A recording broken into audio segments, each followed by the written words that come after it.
Kaya baka doon ako sa, ma-exceed lang yung preaching para maibitahan ako ulit.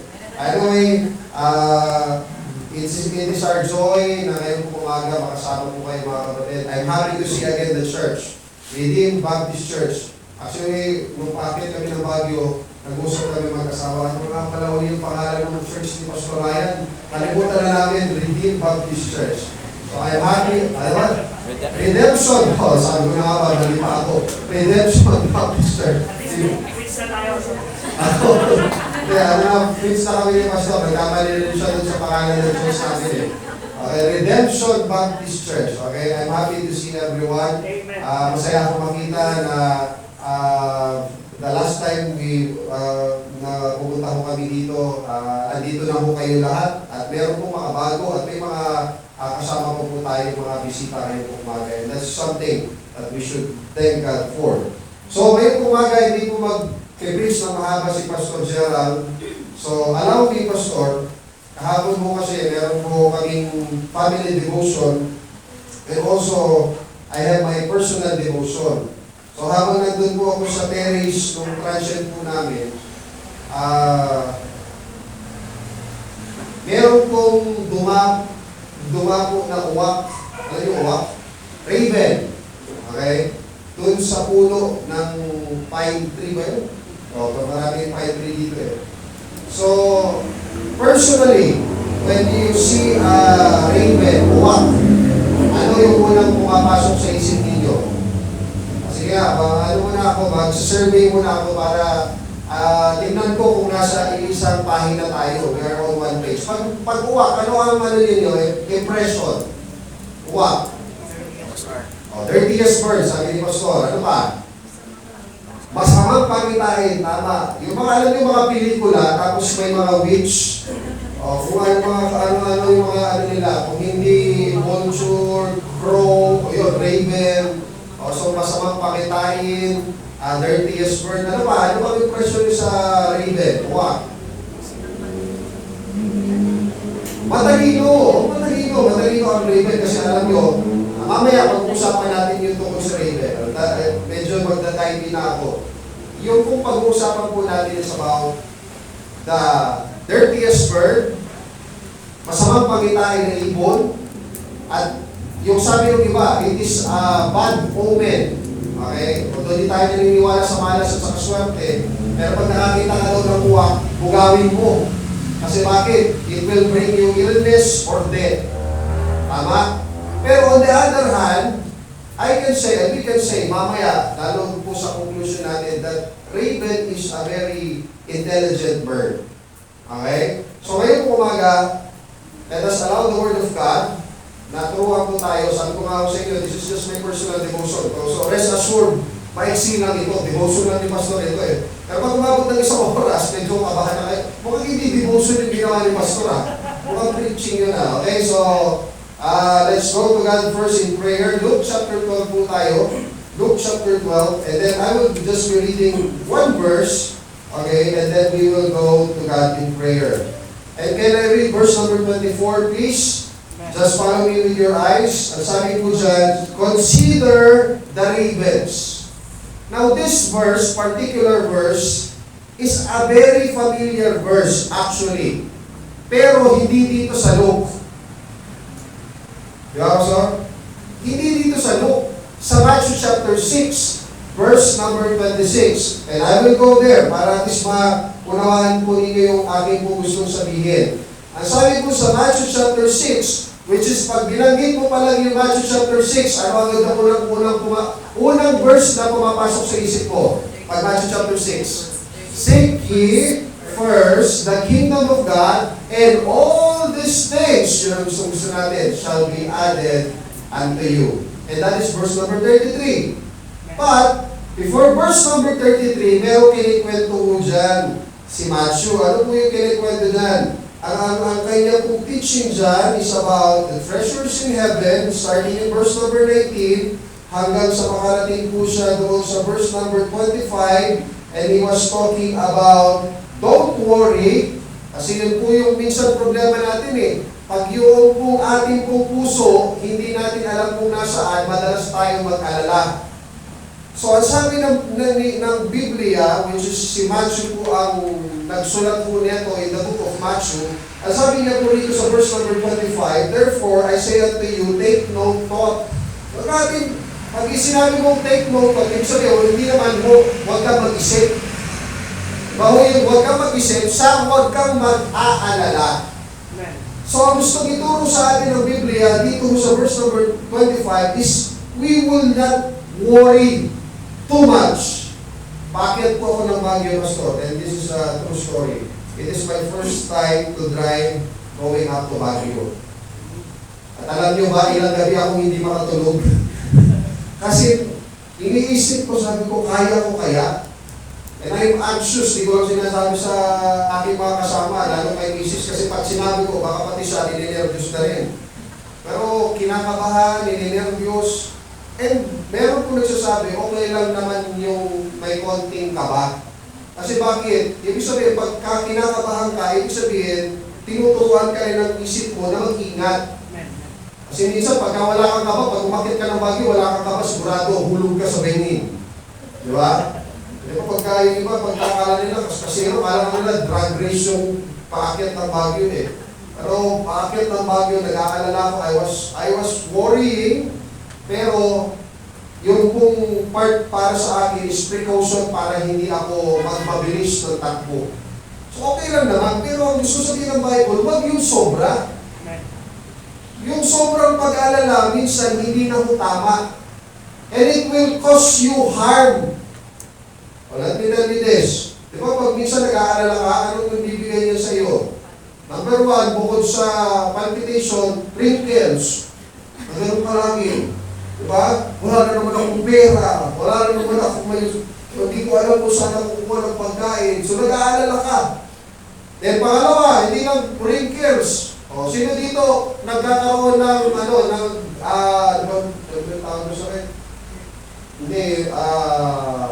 tumataas yung may stress. O, sino dito yung, ano yung sakit mo ng hospital? Hypertension. Sino nag-hypertension dito? Nag-high blood na. Kakaisip. Oh. Ang cause niyan, nagsimula lang yan sa isip. I can tell you this. Na-hospital po ako, Pastor, ng June. I was diagnosed hypertension 2. Kala ko may sakit na ako sa puso. At pinag-maintenance na ako. Ang sama ng loob ko kasi pag nag-detect ako ng gamot, sabi ko, hindi na ako makapaniwala, bata-bata ko may sakit na ako sa puso. And then I found out, alam niyo kung ano talaga sakit ko, burn. Pero meron na akong acid reflux dati talaga, Pastor. Medyo lumala na pala. Nag-cause na ng heartburn at yun yung noong June 2, Pastor, after I teach Sunday school, nung umupo ako dyan, kumabi ako kay Liam, sabi ko, parang hindi ako makahinga. Liam, i-reflex mo nga yung kamay ko. Nire-reflex na ni Liam yung kamay ko. Sabi ko, unease pa rin ako, kaya pumasok ko ng bahay, binama ko ng tubig, nagtuto ako ng electric fan. Ako nagtututo ako ng electric fan, ito yung smartwatch ko. Pagtingin ko, ang taas ng heartbeat ko. Yung heartbeat ko, para ako nag-jogging, hindi lang jogging, para ako tumakbo, 150 yung aking heartbeat. So, ibig sabihin, ang bilis ng tibok ng puso ko, di ba? Lalo na ako tuloy ninervyos. Nung ninervyos ako, sumakit na yung bato ko, yung tenga ko, kumakapal na, pati yung mata ko, gumagano na. Sabi ko, takbo niyo na ako sa ospital. Pagdating ko sa ospital, na-confine ako, hypertension 2. Then, the following 2 weeks, after 2 weeks, umatake na naman. Alam niyo ang cause, uminom lang ako ng Yakult. Pag inom ko ng Yakult, wala naman yung tiyan ko, ayun, makasin yung tiyan ko, acid, hypertension tuloy, acid reflux. So, hindi ako makahinga, natutulalan ako, and then I found out, GERD pala yung sakit ko. O, ano naging cause ng hypertension? Pag-iisip.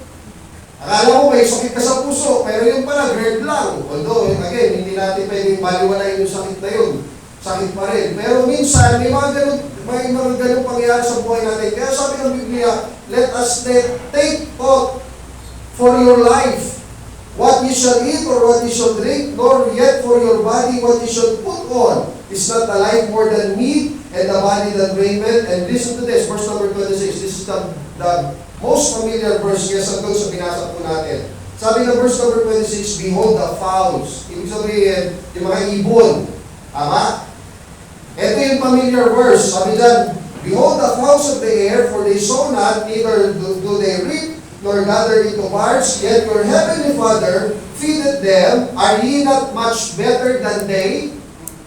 Hello? If you are worrying too much, hindi ka ba nahihiya? Yun nga mong ibon. By the way, sino ho dito ang nakakita ng ibon pag umaga, pag alis niya ng bahay, nagkorbata siya, sabi niya sa asawa niya, ibon, o alis na ako, honey, punta na ako ng trabaho. Meron ba gano'n? Meron ba kayong ibon na nakita na nagtatanim? Meron? Meron ba kayo nakita ng ibon na nagko-construction? Wala akong nakikita ng ibon na gano'n. And yet, your Father in heaven, take good care of them. Dahil bakit ko nasabi ko yan, wala akong nakita ng ibon na bigla na lang bumagsak at namatay dahil sa gutom. Tama? Pero wala sila, hindi sila nagtatrabaho, hindi mo sila naghahanap buhay, pero walang namamatay sa kanila sa gutom. Bakit? Hindi sila pinapabayaan ng Panginoon. Araw-araw kumakain mo sila. And yet tayo, naipaw natin yung ibon. Hindi ka lang makakain ng merienda. Kung ka pinapabayaan na yata ako ng Panginoon. Di ba? Wala ka lang laman sa bulsa, parang kala mo, awang-awa ka na sa sarili mo. Although, it's natural reaction for us. Pero ang gusto pakita ng Biblia sa atin, kung yung ibon nga di pinapabayaan ng Panginoon, how much more kaya ikaw? Now, I want to use that jump pad to go to this kind of bird na kung saan, kahit pala yung gantong ibon, na akala natin, ano sabi ni Pastor? 30th bird. Ano sabi ni Ma'am? Manas. ano sabi nyo kanina? Masamang pangitain. Manas. Bad omen. Di ba? Pagka nandyan may uwak, sa loob may uwak, bugawin nyo, baka magkasakit tayo, baka may mamatay sa atin. So yun ang impression natin. Pero ano sabi sa Luke chapter 12, verse number 24? You consider the ravens. Hindi na lang fowls, hindi na lang mga ibon. But in-specify ng Bible, ravens. And I do believe, Pastor, correct me if I'm wrong, and I do believe, hindi nagkamali ang Biblia. May gustong patunayan ang Biblia na kung saan, kahit yung gantong ibon, hindi pinababayaan ng Panginoon. Ikaw pa kaya? Now we can consider, sabihin natin, ay, eagle kasi yan, kaya hindi pababayaan ng Panginoon. Ano yung magandang ibon? Yung pagka, may bumubukan dito sa bungkol niya? Peacock. O, hindi pa babayaan ng Panginoon yan. Magandang ibon yan eh. O yung ostrich kaya, hindi pa babayaan ng Panginoon yan kasi malaking ibon yan eh. Pag kumain yan, marami, sigurado. Pero ang Bible, ginamit, yung pinakaayaw mong maging ibon. Raven, uwak, crow. And that for me, yung pong tinuro sa akin ng Panginoon kahapon through my devotion, and let us allow the Word of God to teach us this morning. There's two things, mga kapatid. Sabi ko sa inyo, next lang, two things. Pero meron po mga sub-point yan, mga tigta 30 minutes yun. Kaya 2 things times 6, o di mag-mat na lang po kayo. Kinabahan yung iba. Let's go to God in prayer. Ang maraming Diyos, dakila sa lahat. Salamat, Panginoon, sa umaga po ito that you have given us another chance, another life, and also another chance again to worship you in your house. And Lord, salamat sa church na ito. Pagkamat wala kami, Panginoon, doon po sa aming pong home church sa Lawag. Pero Lord, salamat dahil meron po kaming church dito sa Baguio, Panginoon, na kung saan pwede po kami makapag-worship sa inyo. Salamat po, Panginoon, sa Redemption Baptist Church under the leadership of Pastor Ryan. Allow God's Word, allow your Word this morning na maturuan po ang bawat isa po sa amin kung paano po kami mas dapat magtiwala at mas lalo po ibigay namin sa inyo ang lahat ng bagay, Panginoon. At naniniwala po, Panginoon, na hindi niyo kami papabayaan. Salamat po, Panginoon, sa inyong kabutihan at muli, Panginoon, at tatagubilin ko po sa inyo lahat ng bagay sa matamis na pangalan ni Kristo Jesus. Amen. Now, when the Bible describes about this bird, raven, ito po ang mga description. Kaya nga po, hindi pa man po natin masyadong alam yung tungkol sa uwak, tungkol sa raven, pero pag nagbabasa ka ng Bible, alam mo na kung ano yung raven. Okay? In Genesis chapter 8, verse number 7, okay, simulan ko po ha. Genesis chapter 8, verse number 7. I hope that you have your Bibles with you. Okay? Sino na dito mga estudyante pumapasok sa school? Okay, pumapasok kayo sa school. Pag pumapasok kayo sa school, dapat may dala kayong notebook at ballpen. Okay? Dapat ganoon din sa church, ha? Dapat lagi tayo merong dalang book. And that book is no other else than God's Word. In verse number 7, Genesis chapter 8, verse number 7. Now, siguro ikat ko na yung story. Bigyan ko na lang sa inyo yung pinakabuod. Sabi dito, and he sent forth raven which went forth to and fro until the waters were dried up from off the earth. Now, we know the story about, ako sasabihin na Adam eh. Okay, we know about the story of Noah. Okay? Now, for 150 days, andun sila sa loob. So, nobody knows kung yung tubig ay bumaba na. So, anong ginawa po ni Noah? Ginawa po ni Noah, kumuha po siya ng ibon. At anong klaseng ibon? Una, kinuha niya po ay uwak, raven. At yung pangalawa naman, in verse number 8, kumuha po siya ng dove. And we know the story about the dove. Kasi wala po siya makitang pagdadapuan, kaya ang ginawa po ng dove, bumalik po siya doon sa Noah's Ark, kay Noah. And then, pangalawa, pinakawalan niya uli yung dove, at sa pangalawang pagkakataon, bumalik, meron na pong daladalang dahon yung pong dove. That's the story of dove. Pero alam niyo ba kung ano yung story ng raven? Narinig niyo ba? Wala na, kasi bakit? Di naman na siya bumalik eh. Nung pinakawalan siya ni Noah, yung raven, ano nangyari po doon sa raven? Hindi na siya bumalik. Now, you might conclude, bakit hindi na siya bumalik? Kasi ito yung pong karakteristik ng raven. Number one, it's hard-headed. Mahirap pong turuan yung raven. Kaya nung pinakawalan niya, sigurado ako, parang mag yung mga,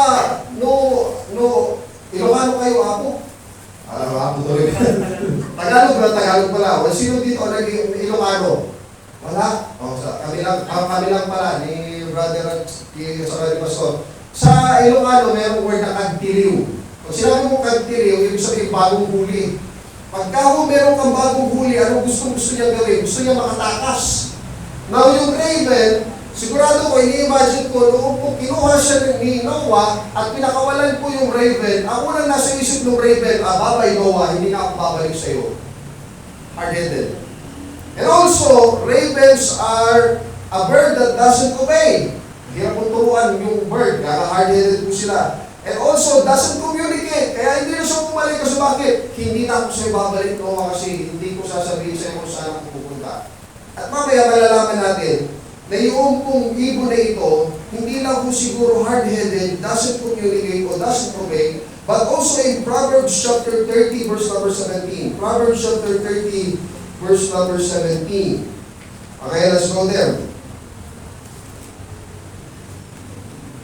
Proverbs chapter 30, verse number 17. Ano po sabi dyan? And the eye that mocketh at his father, and despised to obey his mother. By the way, magpo-post na ako dito. Mga kabataan,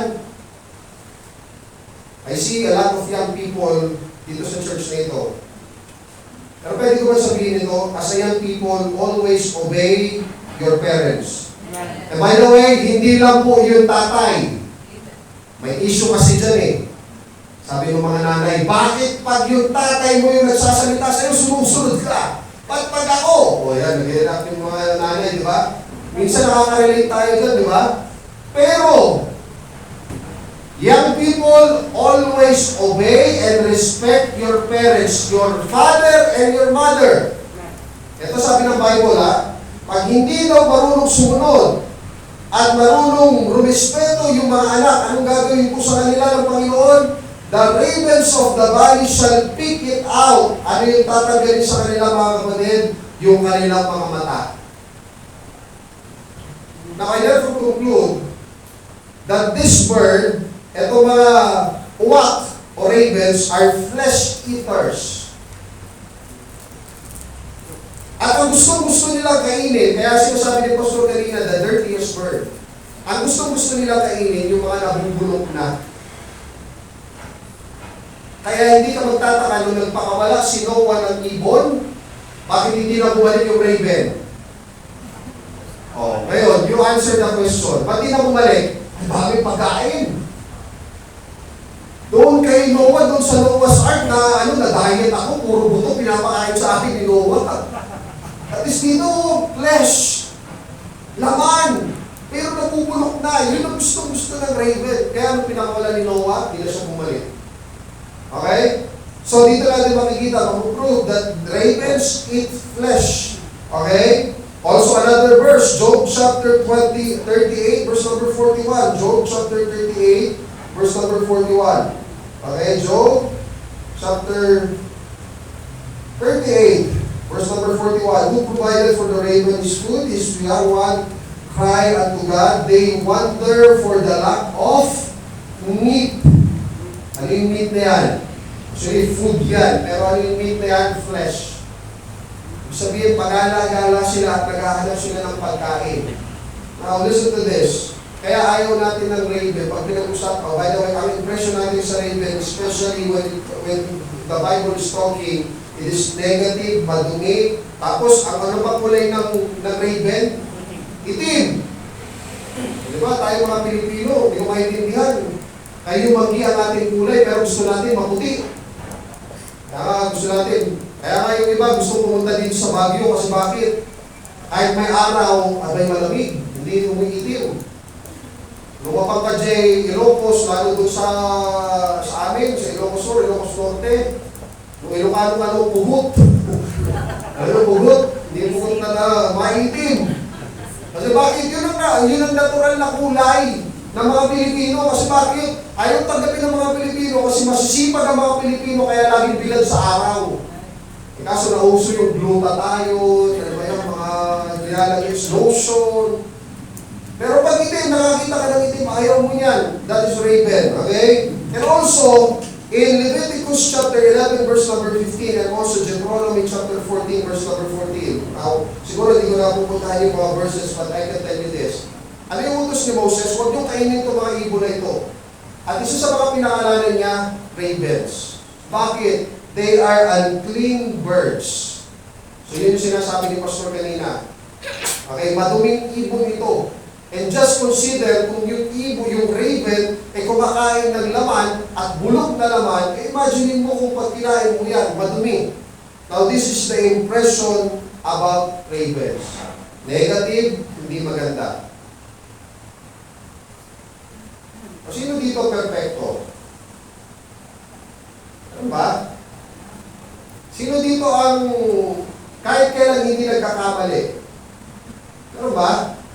Sino dito ang noong po siya po ay nabuhay hanggang ngayon, hindi ka pa rin nakakapag-commit ng kasalanan? Lahat naman tayo, di ba? Nobody is perfect. Just like the raven. In fact, kahit po sa mundong ito, pag pinag-usapan ikaw, anong impression sa'yo? Hindi maganda. Lalo noong ikaw po ay hindi paligtas. Mga kapatid, can I tell you this first, bago tayo lumahon, bago tayo magpakalakot-lakot doon sa mensahe? Pagka na maliligtas ka ng Panginoon, situate na babaguhin mo yung maling impression sa iyo. Kung pangit yung buhay mo noon, ibig sabihin, nung niligtas ka ng Panginoon ngayon, yung buhay mo ngayon, kapatid, ayusin mo. Young people, I would like to encourage you, always keep your testimony right. Hindi nyo prinsipyo at mentalidad, ay bata pa ako, marami pa akong pwedeng gawin. Pwede ko pang i-enjoy yung ganito, ganyan. Hindi. Always keep your testimony right. Kasi bakit? Kaya ka linigtas ng Panginoon, inayos yung buhay mo para ano? Para yung bad impression sa'yo noon, mabago. Now, I would like to connect ourselves with ravens. Diba minsan mali na pangit ang impression sa atin, pangit, hindi maganda. Pero I would like to consider the ravens this morning. Ano sabi dun sa Luke? Let's go back again to Luke chapter 12, verse number 24. Consider the ravens. I-consider natin yung ravens na kung paano siyang inalagaan, minahal ng Panginoon, ganun din naman tayo mga kapatid. Okay? Now, going back to Job chapter 38, verse number 41. Job chapter 38, verse number 41. Sabihin ng iba, nakakahilo naman si Pastor Badrich, ang daming verses na binibigay. Okay? Job chapter 38, verse number 41, God provided for the raven. Who provided for the raven his food? When his young one cry unto God, they wonder for the lack of meat. By the way, sino ho nagpo-provide ng meat para ho sa ravens? Let's go to Psalms 147, verse number 9. Psalms 147, verse number 9. Alam niyo ho, ang salita ho ng Diyos, it is very harmonious na pag may mga ganitong tanong, who provided for the ravens his food? Sasagutin din mismo ng Biblia. Psalms 147, verse number 9. Okay, let's go there. Psalms 147, verse number 9.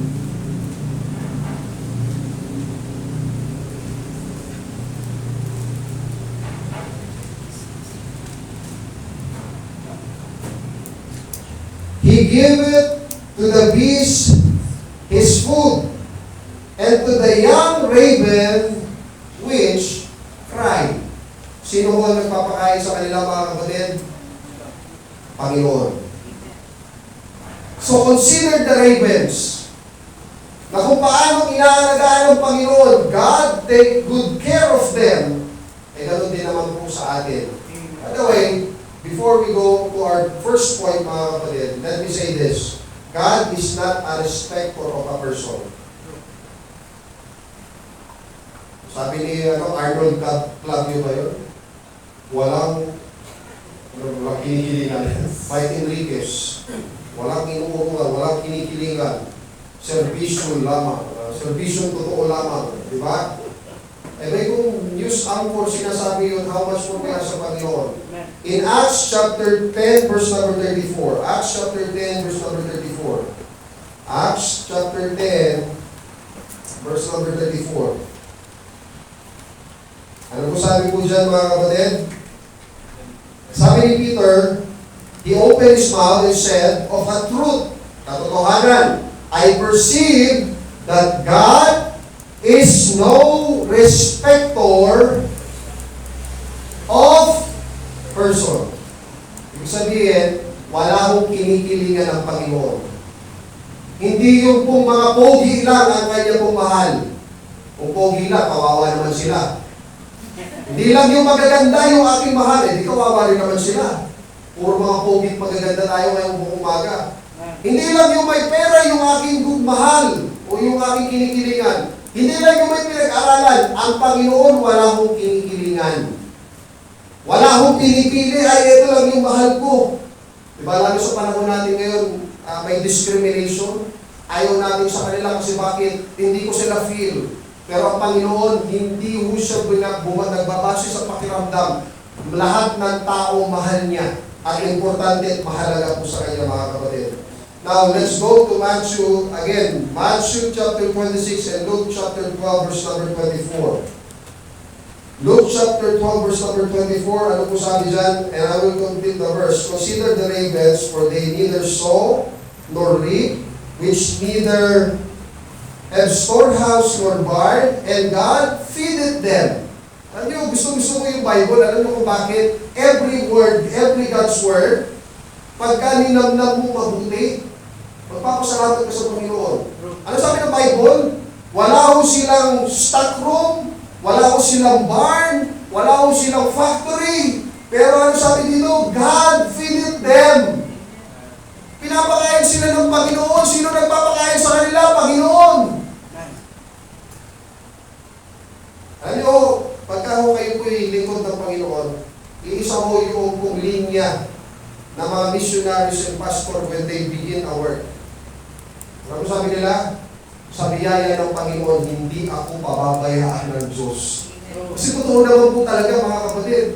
Pero hindi lang po yung dapat prinsipyo ng mga missionaries, pastors, mga kapatid. It should be a testimony and a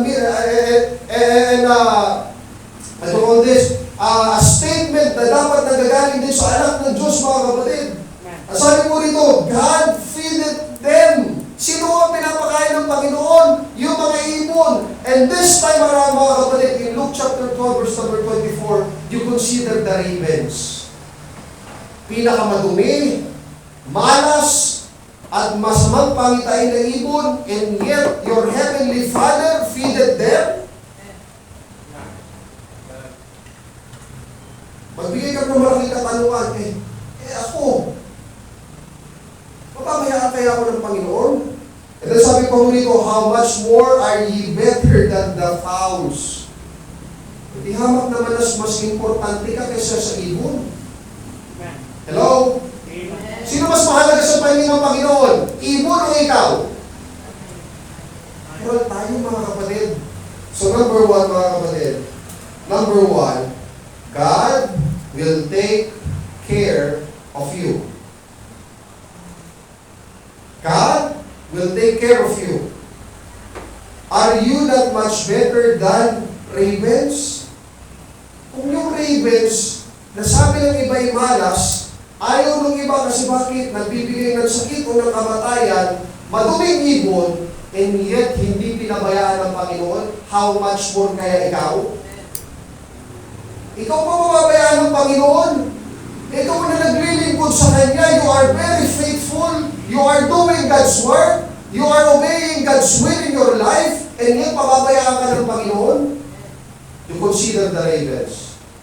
Number one, God will take care of you. Number one, He will provide for your needs.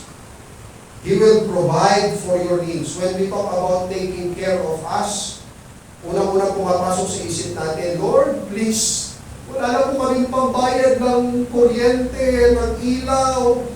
Alam niyo, dumating po sa punto ng ministry namin ni Sister Candy, yung aking pong wife, nagsisimula po kami sa gawain, Pastor. Ang support po namin galing sa church, hindi ho ganun kalaki, hindi ho kayang bumuhay ng pamilya.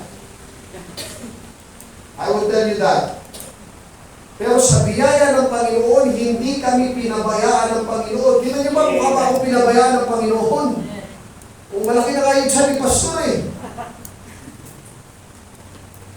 Pero hindi mo tayo pababayaan ng Panginoon. Why? Number one, He will provide for our needs. Philippians chapter 4, verse number 19. Philippians chapter 4, verse number 19. This is a very familiar verse. Pero gusto ko makita po natin yung essence ng verse. Ano po sabi po dito? Philippians chapter 4, verse number 19. But my God, Diyos mga kapatid, but my God shall supply all your need.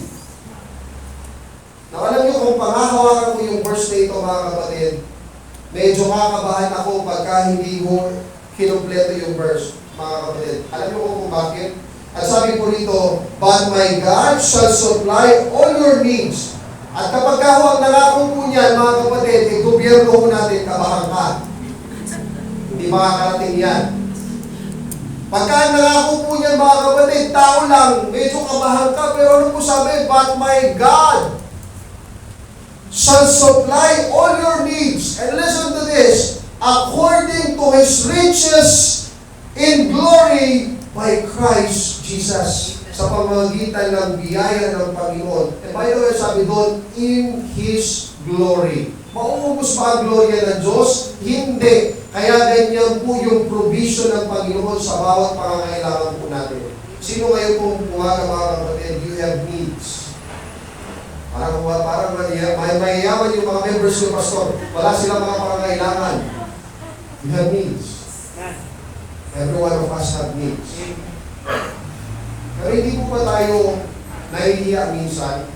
We worry too much. Lord, baka wala na akong blah blah and so on and so forth. Consider the ravens. Meron bang ravens na nabankrupt? Meron bang ravens na nalugi? Pastor, naman, grabe naman kayo, wala namang raven na nag-ano eh. Pero mga kapatid, that's the point of the Bible. Kung yung raven hindi pinabayaan ng Panginoon, how much more kaya ikaw? Amen. Consider the ravens. God will take care of you. Provide for your needs. Not only provide for your needs, but also will protect you. Alam niyo, lalo sa panahon natin ngayon, mga kapatid, everywhere you go, for me, it's not a safe place. Ay, saan ka pumunta? The safest place, mga kapatid, is in the will of God. Amen. Sabi nila, Pastor, paano nyo naman nasabi? Kasi mga kapatid, pag wala ka sa kalooban ng Panginoon, kahit nandun ka sa loob ng bahay, pwede ka tamaan ng missile. Pwede may mangyari sa iyo hindi maganda.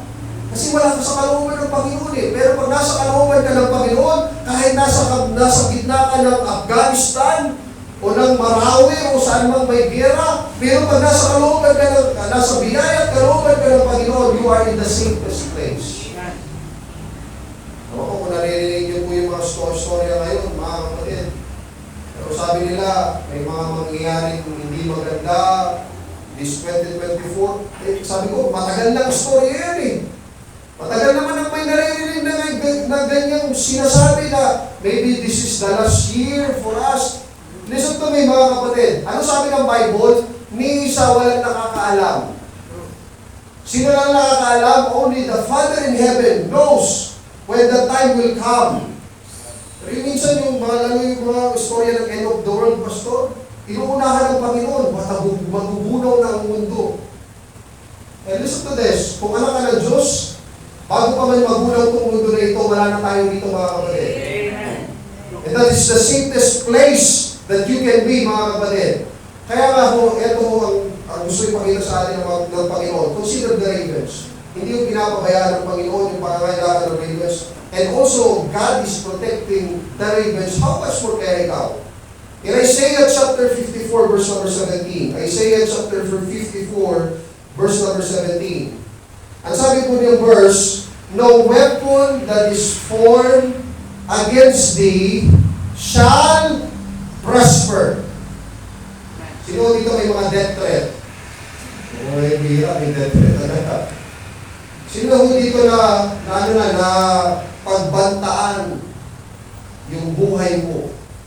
Ano yung mga kapatid? Pag nasa kalooban ka ng Panginoon, alam niyo sa nakakalungkot, Pastor, you are doing God's will, and yet, may mga nagsasabi, pakapatayin kita. Hindi ka naaabuti ng bukas.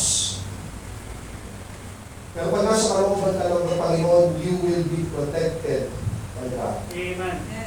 No weapon that is formed against thee shall prosper, and every tongue, ito yung pinakagusto ko and every tongue that shall rise against thee in judgment, thou shalt condemn. Sino dito may mga nagbabackbite sa inyo? Ano yung backbite, Pastor? Backbite pala, hindi backbite. Yung pag nakaharap ka, iba yung sinasabi, pagkatalikod mo, iba yung sinasabi. Mabigat yun. Alam niyo, ang pinakamabigat, mga kapatid, yung wala ka naman ginagawa, yet maraming sinasabi sa iyo na hindi maganda. Tanggap ko pa, mga kapatid, kung may ginagawa akong mali, may ginagawa kang mali, and yet maraming may hindi magandang sinasabi sa iyo. Tanggap ko yun kasi bakit? Honest to goodness, may pagkakamali ka. Pero pag wala kang ginagawang pagkakamali, wala kang namang ginagawang masama, and yet may maraming kang naririnig, ang bigat kaya nun. Pero alam niyo mga kapatid, ano sabi ng Bible? And every tongue that shall rise against thee, in judgment thou shalt condemn. Kaya mo lang, pagdating ng panahon, hindi lang ikaw ang uhusga sa kanila, kundi mismo ang Panginoon ang uhusga sa kanila. Amen. Sabi ng Bible, this is the heritage of the servant of the Lord, and their righteousness is of me, saith the Lord. Sino ho ang magpoprotect na po sa atin, mga kapatid? No other than God. He will provide for our needs, He will protect us, and also, God will take care of you. He will prosper you. Alam niyo, gusto ko po yung verse, sabi ko sa Jeremiah chapter 29, verse number 11. Let's go there, please. Jeremiah chapter 29, verse number 11. For I know, ito yung parte na siguro hindi ho natin pwedeng pakialaman. Bakit, Pastor? Sino nagsasalita? Panginoon. Hello? Please listen. Whatever is happening in your life right now, God has a better plan. Ano po sabi niya? For I know. Alam ko ang ginagawa ko. Di ba minsan kasi parang ano tayo lalo pagka naanuhan ka na ng depression, ano ba yung mga state na word na ginagawa, ng stress, may mental health, yung parang kawawa na ako, parang pinabayaan na yata ako ng Panginoon. Pero listen to this, sabi ng Bible, for I know, alam ko, sabi ng Panginoon, at ito yung bagay na hindi natin pwedeng pakialaman. Wala tayong business dito kasi bakit? Diyos lang ang nakakaalam. For I know the thoughts that I think toward you.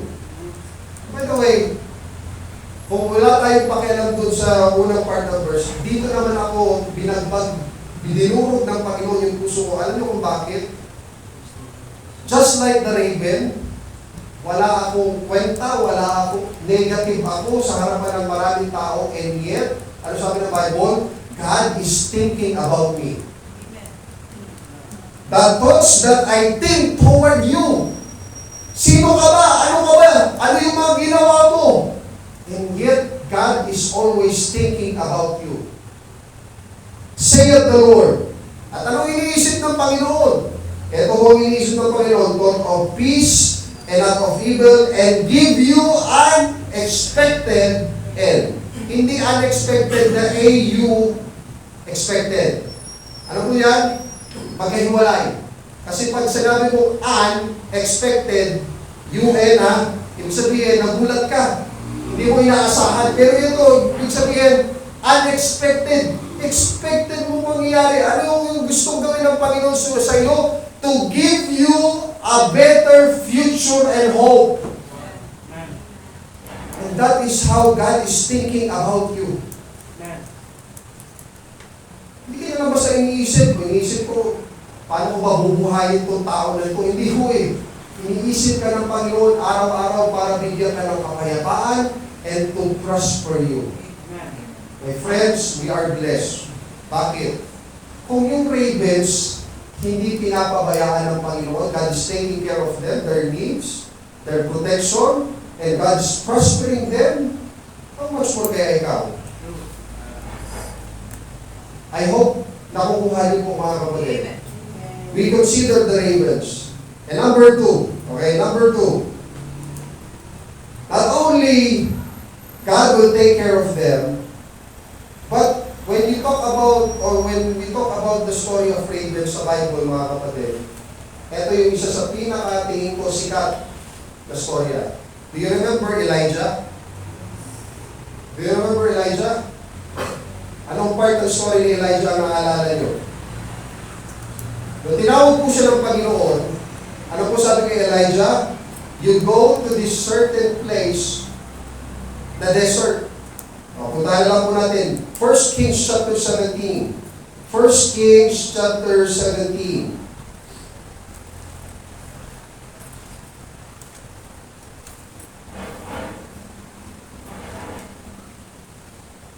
Now, if you start reading in verse number 1, which is yung sinasabi ko kung kanina, unang tinawag siya ng Panginoon, and then, ang sabi ko rito sa verse number 3, get thee hence and turn thee eastward, and hide thyself by the brook of Cherith that is before Jordan. Magtago ka doon ka maglagi. Verse number 4, 1 Kings chapter 17, verse number 4, and it shall be that thou shalt drink of the brook. Help me out. Ang brook ay bukal. So not necessarily ilog. Brook, drink of the brook, and I have commanded. Ano yung inutusan daw ng Panginoon? Ano yung inutusan ng Panginoon? Ravens. What is the ravens? or raven, the dirtiest bird. Masamang pangitain. And this time, maybe I can conclude this. Against their will. Ano sabi ko sa Genesis chapter 8 verse number 7, they are hard-headed. Ayaw na sumunod. Wala silang pakialam. Okay, they don't want to communicate, but this time around, mga kapatid, they follow the Creator of everything.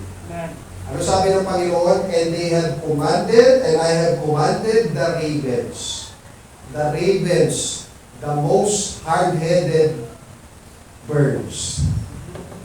And yet, they obey and follow God. Ito rin, mga kapatid. Consider the ravens. Hello? Consider the ravens. Kung yung ravens nga sumunod sa Panginoon, how much more kaya ikaw? Don't tell me mas matigas ang ulo mo kaysa sa raven. Hello? Mga kapatid, kung yung raven, kasi nasabi natin hindi marunong sumunod sa Panginoon, eh di how much more kaya tayo. Ano po ginawa ng raven, mga kapatid? I have commanded the raven to feed thee there. Verse number 5, so he went and did according unto the word of the Lord, for he went and dwelt by the brook of Cherith that is before Jordan. Verse number 6, listen to this. And the ravens brought him bread and flesh in the morning. Wow! Alam niyo, pag translate natin, I'm not for any translation. Pero gusto kong translate ito ngayon. Ano yung flesh and blood? Flesh and blood. Bread and flesh sa panahon natin ngayon, burger. Araw-araw na ginawa ng Diyos, ano dinideliver ng ravens? Burger. Kasi ano sabi lang? Bread and flesh. Mga kapatid, saan ka nakakita? Uwak, na napakatigas ng ulo, at matakaw yan. Ayaw niya mag-share ng pagkain. And yet, eto, araw-araw. Oh, Elijah, eto na kami, pre-delivery, burger. Diba? Flesh and bread. And by the way, ano yung pagkain ng raven? Flesh. Kaya imagine niyo lang, just imagine with me, habang nagdi-deliver yung raven, tapos nasa bibig niya yung flesh. Sabi niya, ang sarap naman na ito nasa bibig ko. Tapos i-deliver ko lang kay Elijah, kainin ko na lang kaya. Pero dahil na nag-utos, Panginoon, anong ginawa po ng raven? Araw-araw na ginawa ng Diyos, dinideliver po nila ito kay Elijah. Hello? Consider the ravens. Ang sabi ko dito, mga kapatid, bread and flesh in the morning and bread and flesh in the evening. Kaya tingin ko, mga kapatid, busog na busog lagi si Elijah. Kasi bakit? Burger sa umaga, burger sa gabi. Tuwa-tuwa ako dito, Pastor, pag pupunta ako dito sa Baguio. Kasi doon, walang Burger King sa Lawag. Yung burger sa Burger King, malaki. Kaya sabi ko, ito yung burger. Kasi pag sa McDo, ang liit ang burger, parang sandwich lang sa akin eh. Ilang kagat ko lang, pero yung Burger King kahapon, talaga sabi ko, salamat, at nabusog ako. Ini-imagine ko si Elijah, hindi niya na kailangan mag-Burger King, mag-McDo, mag-Jollibee. Araw-araw meron siyang burger, flesh, and bread. At sino ho ang nagdi-deliver, mga kapatid? Hindi Grab. Hindi Food Panda. Ang nagdi-deliver sa kanya araw-araw, ravens. And I therefore conclude, mga kapatid, that ravens are really intelligent birds. Why? Because they know how to obey God. Pero sa atin minsan sa tao, sinabi na ng Panginoon sa iyo, be not unequally yoked with unbelievers. Gusto mo pa rin unbelievers. Huwag natin gawin ito dahil alam mong lalayo ka sa kalooban ng Panginoon. And yet we still do this. Pag sinasabi ng Panginoon sa iyo na gawin mo kalooban niya, and yet you do not do His will. Matigas naman ang ulo natin, ano? And yet the ravens, they obey and follow the Lord. Number 2, not only God will take care of you, but number 2, God will use you. Consider the ravens. If the ravens had been taken good care of the Lord, in what? In their needs, they provided for their needs, they protected them, God protected them, and God prospered them, how much more kaya tayo? God can use us. Kahit sino at ano man tayo. Number one, God will use you even if. Alam niyo, pag sinabi even if, parang nandiyan, parang yung matahon niyo, mga believers, backslider yata si Pastor, maging sino ka man. Ayun, kanta ba ni Sharon Boneta yun? Di ba yung kanta na kung saan, kahit, sino ba yung kanyang love team nun? Si Robin Padilla. Mukhang kami na lang ni Pastor nakaka-relate Parang hindi nyo naabutan yun Parang yung mga kaidan namin, parang pinababayaan nyo kami magkakaedad tayo Okay. Mga young people, hindi na nila naabutan yun. Diba yung kanta na yun, hindi nil-describe niya si Robin Padilla, di ba? Si Robin Padilla, sino si Robin Padilla? Saan ka loko-loko, parang hindi mo mapagkakatiwalaan, yun yung Robin Padilla alam ng marami. And yet, sabi ni Sharon Cuneta, maging sino ka man. Alam niyo mga kapatid, God will use you even if. Maging sino ka man. Sino ka? Ano yung background mo sa umagang ito? Who you are? Where have you been? Ano yung background ng family? Lahat yan mga kapatid. Alam niyo, salamat sa Panginoon, God is not a respecter of person.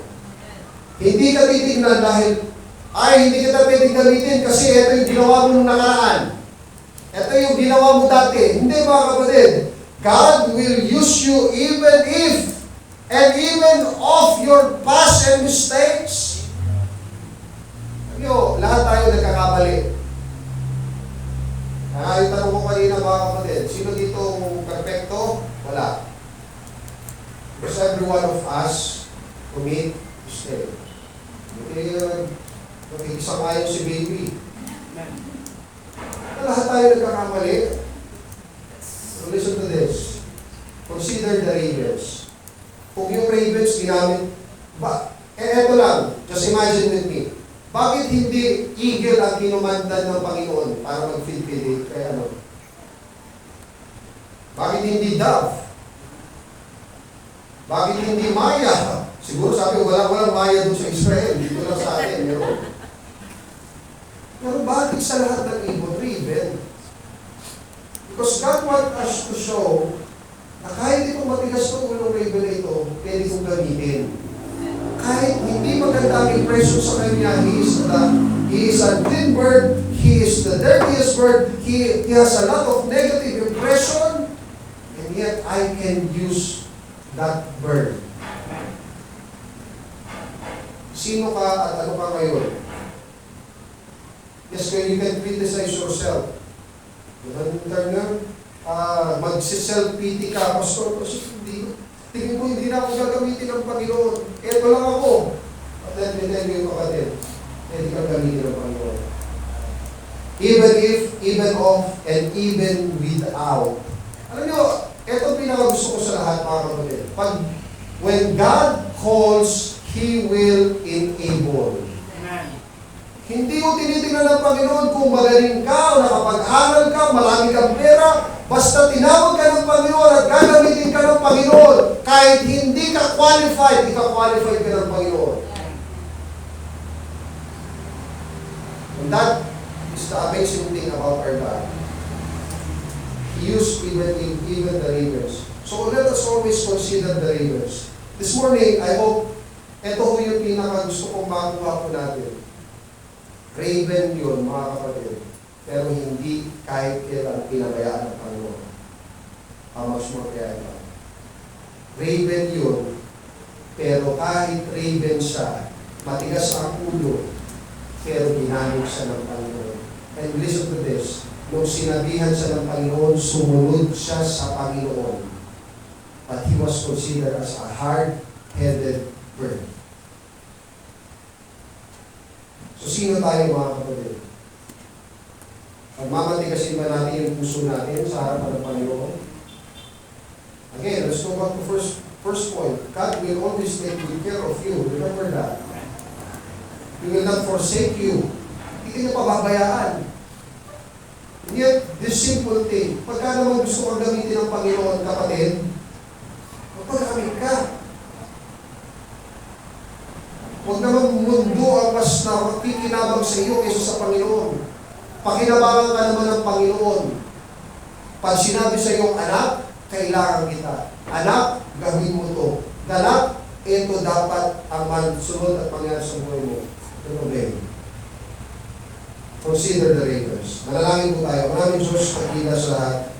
Maraming salamat po Panginoon sa mga nito. I do appreciate everything that is in your word. Wala akong aksidente, Panginoon. Kahit yung po minsan na parang akala namin hindi napapansin ng mga salita o mga part of verse, but I'm thankful kasi, Lord, everything that is in your word is perfect. That is for us. Kaya Lord, salamat po Panginoon sa pagkakataon na ibigay ko sa amin yung mga. Malaking po ito Panginoon. I have done my best. I hope that you do your part Panginoon na yung mensahe Panginoon ay iwanan niyo po sa puso isipan ng bawat isa. Salamat po sa opportunity nito Panginoon. Salamat po kay Pastor Ryan sa church na ito Panginoon. Malaking po ako sa mga po ako kinalangin sa mga list ng mga Jesus. So, with every head bowed and eyes closed.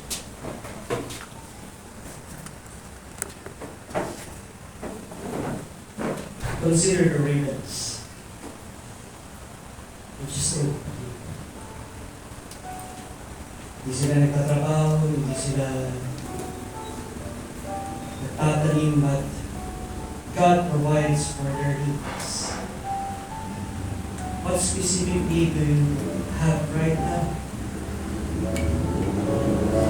What specific need do you have right now?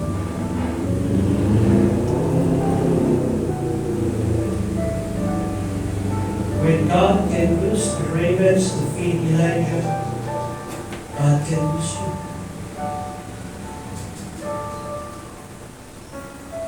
Consider the ravens. Now, pag-isipan natin ang mabuti sa buhay natin bilang sa mananampalataya. Do we often complain of things that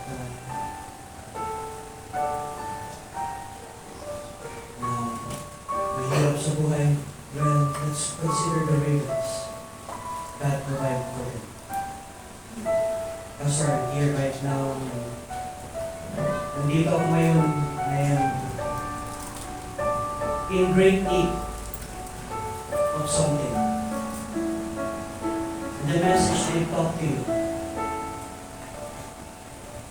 Just raise your hand and we will pray for you. Yes, yes, yes. Let us consider the raven in your life. God provided for his need, and God will surely provide our need according to his riches and glory. God can use us. God can use any situation that you have right now to let us see the kapangyarihan ng Panginoon.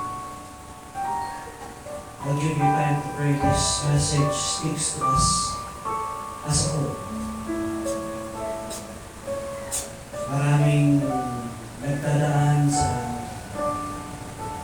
pressure at this time. Maraming nagdadaan sa anxiety. Maraming nagdadaan sa burdens. Maraming tayong burdens. But wow, God said, hurry up. God sent a beautiful message regarding the river. Let's have a silent prayer. Let's just pray. Give you time to pray.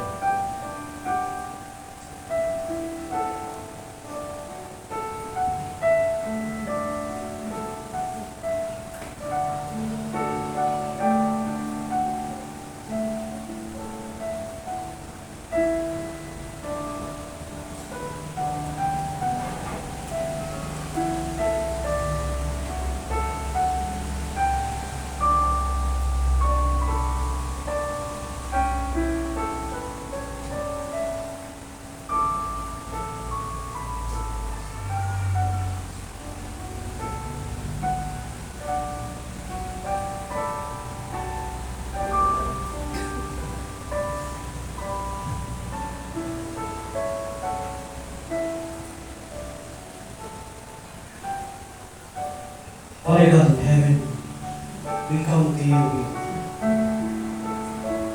a heart that needs to be corrected, Lord God. A heart, Lord God, that at times, sa buhay namin, nakikita namin na mas malaki ang aming problema kaysa. But what a wonderful message that you have given this morning. Let us consider the difference. They neither toil nor work, but you provided for their needs according to your design. We praise you, Father God, for you are our Father, that we could come to you. Lumakalapit kami sa iyo, Panginoon, at any time in our life. That we could lay our burdens down to you. We could lay, Lord God, anything that is happening to our lives right now. We give it to you. Because you know what's best. As you have said in your word, Lord God, you're thinking of us. For I know the thoughts to work and to give us unexpected. Thank you, Father God, for the message. Thank you, Father God, for reminding us, Lord God. Even in little things, Lord God, na pinapaliwalaan namin, Lord, you're giving the message. Thank you, Father God, for using Pastor Gerald, Lord God, and his family to speak to your congregation right now. Bless him, bless his family, bless their safe travel, Lord God, going back to Nawag. Bless their family and the ministry that you have provided. Thank you, Father God, for everything that you've done. You all be the glory, honor, and praise in Christ's precious name we do pray. Amen. Amen. So,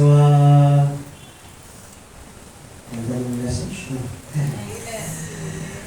So let's all stand and let's